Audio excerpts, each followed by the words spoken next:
My brother got a car when he got accepted to college. I got a microwave and a pat on the back. Jason's car gleamed like a showroom promise in our driveway, still wrapped in a red bow, the sun bouncing off its polished hood as if even the sky applauded his future. I stood on the porch holding my acceptance letter to Boston State Honors Program, the words "Congratulations" bold at the top, already curling from the Michigan humidity. No one asked to see it. No one noticed I hadn't come back out after they wheeled in the congratulatory cake. Inside, the dining room smelled of grilled ribs and oversweet store-bought frosting. Mom laughed too loudly. Dad took photos of Jason beside the car. And me? I carried a tray of plastic cups to the cooler, careful not to trip over celebration. Mom glanced at me briefly and said, "Oh, good, you're helping." Always so dependable. I nodded and returned to the kitchen. There was no seat for me at the table that night. Not literally, there were plenty of chairs. But figuratively, the space where recognition should have been had always belonged to someone else. Jason, the athlete. Jason, the golden boy. Jason, the dream. When the neighbors left and the balloons started to deflate, I quietly unfolded my letter again. I traced the logo of the university with my thumb, rereading the line that said, I'd qualified for merit-based aid, contingent on maintaining a 3.8 GPA. I hadn't told anyone about the scholarship. I hadn't told anyone I'd cried in the bathroom when I read the email because I knew no one would cry with me. Upstairs, Jason was FaceTiming his girlfriend, talking about what color leather seats he wanted for the upgrade. Mom passed by my open door, saw me holding the letter, and said without pausing, "That's great, sweetie. You've always been the one who could handle things." Then she disappeared down the hall, calling Jason to come help with a package. I stared at the ceiling until the paint lines blurred. The next morning, the microwave arrived, a compact silver box with a yellow Post-it stuck on the front. "So proud of you. Thought you might need this for dorm life. Love, Mom." I stared at it for a long time. Jason got a car. I got reheat functionality. In the attic, wedged under a pile of unused Christmas ornaments, I kept a shoebox filled with small things that reminded me someone once did see me. Grandma May's old postcards, a cloth bookmark that read, "Little girls grow into fierce women," and a single folded letter. It was from Aunt May. I'd received it 2 years ago after a poem I wrote got published in the local paper. She wrote, "Some kids are held. Some must learn to fly without ever being caught. You're learning to soar, Emily. Don't let anyone clip those wings, even if it's unintentional." I didn't understand it fully back then. I do now. Later that week, Jason's party photo went up on the living room wall, right next to his middle school swim medal and a newspaper clipping about his football team. I scanned the collage, not one mention of my speech award, my mathlete trophy, my name. That night, I walked into the hallway, pulled down the newest frame, and slipped out the photo. I didn't rip it, just turned it over, laid it face down on my desk. Quiet rebellion. I didn't need it staring back at me every time I passed by. Before bed, I opened my laptop and logged into my student portal. I wasn't looking for grades. I'd memorized those. No, I was looking for something else, anything else. Under the Opportunities tab, I saw a scholarship listing I'd never noticed before. The Weston G. Ellis Award, $100,000 merit-based grant for students demonstrating exceptional drive and independence. Deadline, April 30th. Requirements, essay, references, transcript. I sat still for a full minute, heart pacing like it was waiting to run. Then I clicked Save for Later, though I already knew I wouldn't be waiting long. She stares into her mirror and says softly, "This time, I'm saving myself a seat." At 5 a.m., I cleaned tables for minimum wage. At 5 p.m., I topped the dean's list. No one back home noticed either. The mop handle dug into the curve of my palm. My fingers were already numb from wiping the steel cafeteria counters, but there were still 3 more tables left, and 1 sour milk spill someone had kindly left behind overnight. Sunlight hadn't yet touched the horizon, but the building buzzed with the hum of food prep and clinking metal. I was part of that background noise, invisible labor in a place where students rarely looked up from their phones. I clocked out just before 7 and rushed across campus to change. By 8, I was standing in front of 3 juniors at the tutoring center, explaining basic economics like my rent depended on it, which, technically, it did. By noon, I was back in the library, seat 214B. My usual. A cubicle by the window, enough light to keep me awake but tucked just far enough from the popular crowd to stay unnoticed. I reread the last line of my research proposal for Dr. Hale's class for the 6th time. A comparative analysis of fiscal policy models across post-crisis economies. It sounded impressive. It had to sound impressive. When I turned it in that afternoon, Doctor. Hale gave it a quick scan, then looked up at me, eyes sharper than the corners of her tortoiseshell glasses. Solid framing, especially for someone juggling as much as you are. My mouth twitched. Thanks, I'm trying. You ever considered applying for the Weston G. Ellis Research Stipend? She asked, tilting her head. You'd need a faculty referral, but your name's one I'd back. I froze. Ellis? I've heard the name. Barely. She smiled slightly, as if she saw more than I said. Then look it up. It's more than just a stipend. It's a door. That night, I walked back to my dorm under a drizzle so fine it felt like cold silk. I passed by students wrapped in scarves, couples laughing over coffee. I didn't envy them, just noted the difference. They belonged. I passed through. You need a name or a network. Jason's words echoed again. He'd said them last winter break, scrolling through internship listings while I quietly read an accounting case study beside him. I remember him chuckling when I asked about scholarships. They don't hand 6-figure awards to people with 0 connections, Em. Apparently, they didn't even mention them either. I went home for Thanksgiving, just 3 days. It wasn't home, not anymore. The warmth I remembered from childhood had long cooled into passive politeness. Jason was already there, lounging in the kitchen with a smug story about his boss forgetting his name on an internal email. It's a sign of how busy they are, he grinned. Mom, Karen, laughed too loudly. They'll remember you when you close your first deal, honey. I sat by the window, half listening, sipping tea that had gone cold, before anyone noticed I hadn't said a word in half an hour. Later that night, I passed by the hallway trash bin. A paper stuck out. The logo caught my eye first. Bold serif font, black and gold. Weston G. Ellis Foundation. Advancing Tomorrow's Thinkers. I pulled it out. It was a flyer. Thick, smooth cardstock, creased in 3 places like someone had stuffed it in a backpack without care. Across the middle. Full academic stipend. $100,000 in direct support. Available to students in business, economics, and finance. My throat tightened. I turned it over. The eligibility link had been accessed via the shared family login for the scholarship hub. Jason had helped me set it up last year. I knew the name. I knew who had the password.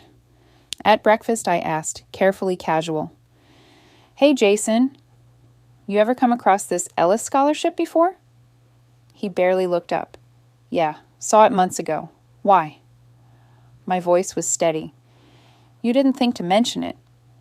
He sipped orange juice. Didn't think it was for you. No anger, no apology, just a shrug. I didn't speak for the rest of the meal. Karen didn't notice. She was too busy asking Jason about his company's holiday party dress code. That night, back in my dorm, I locked the door and opened my laptop. I stared at the blank application form. Then I started typing. I wrote like I was setting fire to every lie I'd swallowed. I wrote until 3 a.m., then I rewrote it.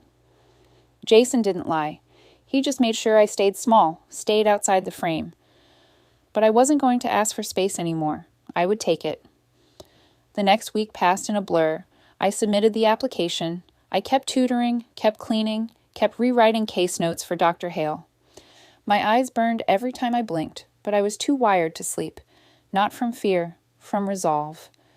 One gray Thursday afternoon, I was shelving returned textbooks in the library when I heard someone call my name. Emily, I turned. Dr. Hale stood near the edge of the aisle, arms folded. She smiled. You made the short list. I called to say I'd won a $100,000 scholarship and a job offer. My mother replied, Jason didn't get the internship. Maybe lower your tone a bit. It had been raining all morning. one of those slow, misty April drizzles that made everything look like a watercolor left out too long. My shoes were soaked by 9 a.m., but I didn't care. I had an interview at 9:30 with Vanessa Liu, Senior Recruitment Manager at Grant Ridge Capital, a firm I had only dreamed of landing a summer role with. They didn't take walk-ins. They didn't browse. They selected. I arrived at the campus career center early, laptop charged, blazer pressed, hair pulled back tight like armor. The room smelled faintly of printer ink and nerves. The moment the screen flickered to life and Vanessa Liu appeared, black blouse, smooth hair, sharp eyes, I sat up straighter. She didn't waste time. "Emily Nguyen," she said with a crisp smile, "your recommendation letter from Professor Hale nearly glowed. Let's see if your voice matches that light." And somehow, I didn't stumble. I spoke with precision. I cited firm initiatives, market projections, and the project I'd led in Hale's case study seminar. When she paused near the end, I thought it was over. Instead, she leaned closer to the camera.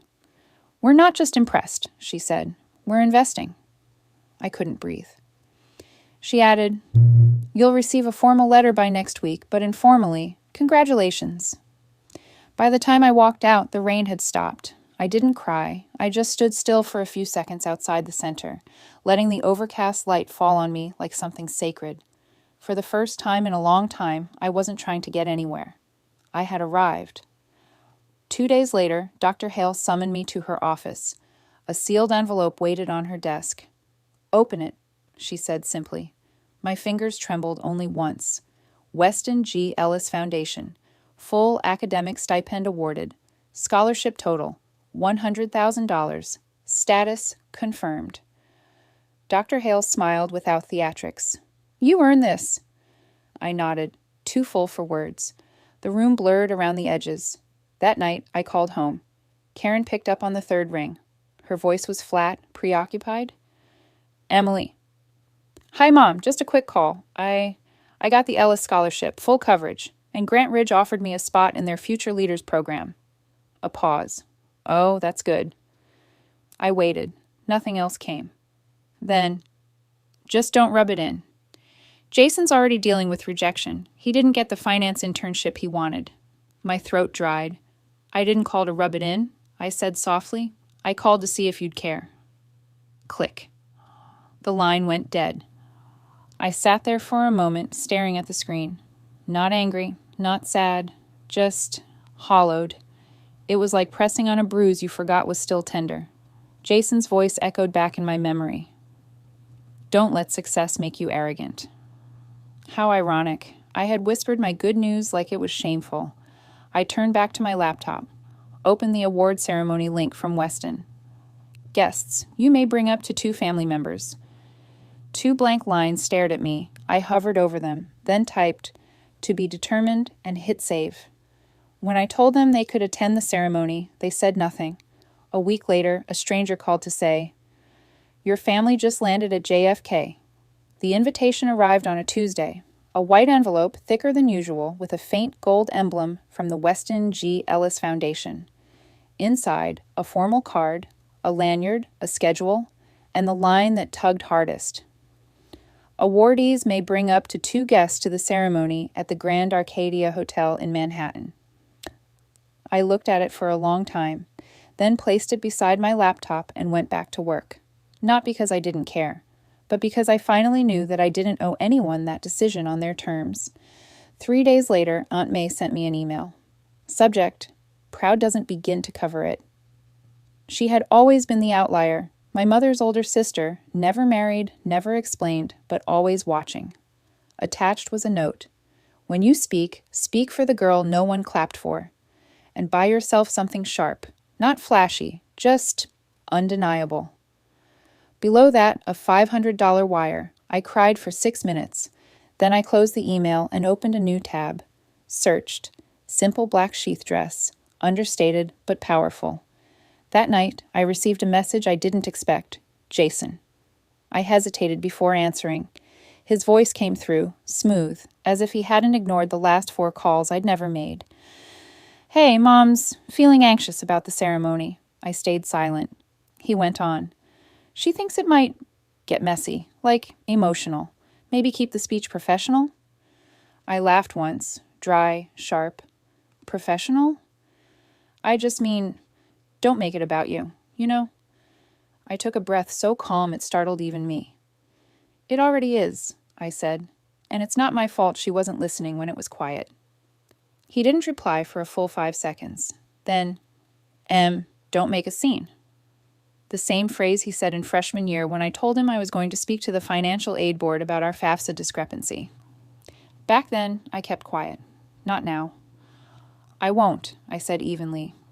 But I also won't apologize for being heard. Click. The next few days passed in fragments. A pre-orientation Zoom with Grant Ridge, a subway ride to the Taylors, a soft evening where I rehearsed my speech aloud for no one. It was simple. Less about triumph, more about truth. The night before I was set to leave for Manhattan, I got the call. Unknown number, New York area code. Hello? A polite voice. Hi, is this Emily Nguyen? Yes? This is Rachel from the Grand Arcadia front desk. I just wanted to confirm. Your guest checked in about an hour ago. A Mr. and Mrs. Nguyen and a Jason? My throat went dry. They... What? They mentioned your name as part of the Ellis Foundation booking. Just wanted to confirm it was okay? I swallowed hard. Thank you. That's fine. But it wasn't fine. Not really. They hadn't called. Not a message. Not a heads up. They just arrived. Like it was their stage too. That night, I opened my speech draft one more time. Scrolled past the lines I'd already memorized. At the very bottom, where it had once ended, with a quote about resilience, I typed a new final line. I used to whisper to be polite. Now I speak, so the silence can't win. I stared at it, then hit save. When they said my name, I stepped forward. No one behind me, no one beside me, just me. The Grand Morel Convention Center smelled faintly of citrus polish and ambition. Crystal chandeliers refracted the soft lighting into fractals. Each detail, from the floral centerpieces to the silent servers in black gloves, whispered one thing. This is where names are made. I stood in the wings, fingers cool around the note cards I wouldn't read from. Rows of chairs stretched out like expectation, and in the third row, just left of center, sat my family, Karen, Greg, Jason. My mother wore a navy blue blouse with too many buttons, as if control could be worn like armor. My father sat stiffly beside her, hands folded, as though he were watching a polite school play, not his daughter standing on the edge of her life. Jason leaned forward. His jaw was tight, eyes scanning the room like he expected someone to hand him the mic instead. I didn't make eye contact. When the MC finally stepped onto the platform and the lights dimmed, I exhaled. A voice, warm and measured, cut through the air. Our next honoree is someone who rose not with spotlights, but through shadows. She forged a voice that speaks not for applause, but for those who were told to be quiet. Please welcome Emily Nguyen. Applause broke out like sunlight. I walked across the velveted stage, my heels steady, my face calm, not radiant, not smiling, just real. I reached the podium and adjusted the mic. No note cards, just breathe. My name, I began, is one many people forgot to remember until they couldn't ignore it anymore. A few chuckles, a few murmurs. I continued. I came from silence, not because no one was speaking, but because no one was listening.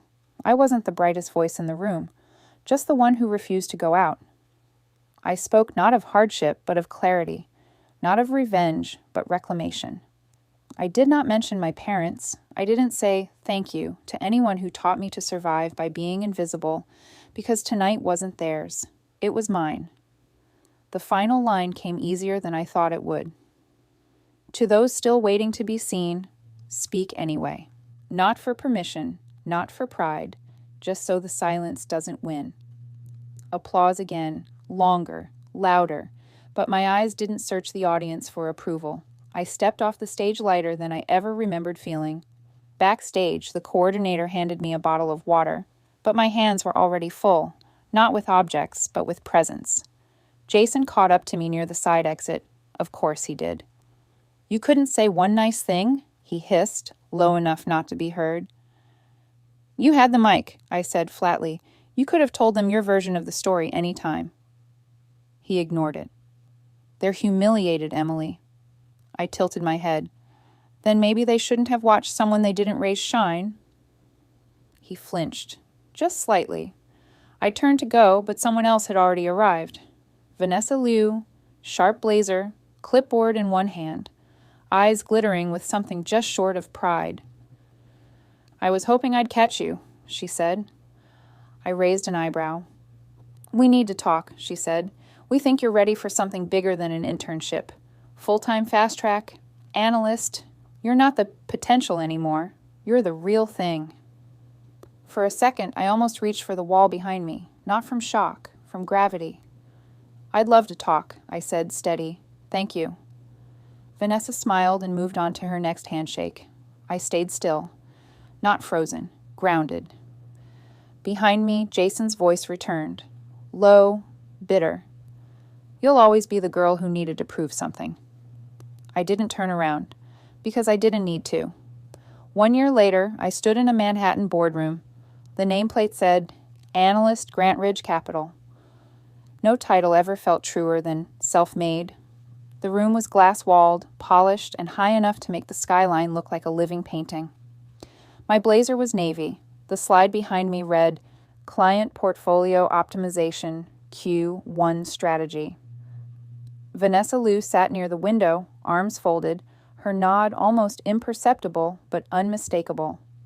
I walked them through the deck, clean, precise, mine. When the senior partner asked a follow-up question about risk thresholds, I answered without checking my notes. Afterwards, Vanessa said only one thing. That's the kind of clarity that gets remembered. I smiled, not because I needed to, but because I'd earned the right to. That night, I sat at my usual table in a riverside cafe, not far from the office. The city glittered just beyond the glass, humming like a soft engine of motion. In front of me was Clara, a freshman at Columbia I'd been mentoring for a few months. She stirred her tea nervously, eyes darting between me and her untouched notebook. I want to be brave like you, she blurted. My parents still don't believe in me. They think I'm wasting time, chasing whatever this is. I tilted my head. This is clarity, I said. And it's not something they have to understand. You just have to claim it. Clara blinked at me, and for a second I saw myself, not the girl who stood on stages, but the one who scrubbed cafeteria trays at dawn. Later that evening, in my tiny apartment on the Upper East Side, barely enough space to stretch, but fully mine, I checked my email. Subject, Harvard Business School. Early Access Program Invitation. I stared at the bold header, then scrolled down. The letter was clear. We would be honored to review your candidacy. Application materials will be due July 1st. I didn't scream. I didn't text anyone. I just sat back, arms crossed, and let the silence feel different this time, not hollow, but peaceful. Then came the text. From Mom, Jason lost his job. We're struggling a bit. Are you coming home for Thanksgiving? No greeting, no question about how I was doing. Just the echo of old expectations. I stared at the screen. My fingers hovered. Typed, I'm sorry to hear that. Then added, I hope things improve soon. Then deleted both. I didn't answer, not out of anger, just clarity. Aunt May's email came the next morning.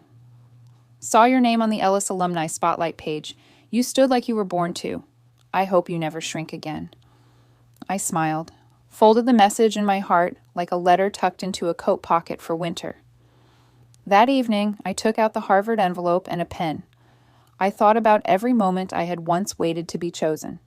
Now I circled the top corner of the application and wrote one sentence across the back. Apply, because I choose me. And this time, no one had to clap for it to matter. Though they sat in silence when she rose, the world did not. Her story wasn't built on applause, it was built on absence, on every quiet moment where she chose not to disappear. Injustice, once cloaked in family loyalty, unraveled under the weight of her truth. Like the final chord of a long-forgotten melody, justice may arrive late, but it resonates powerfully once it's heard. Some victories are loud, hers was steady, unshakable, and hers alone.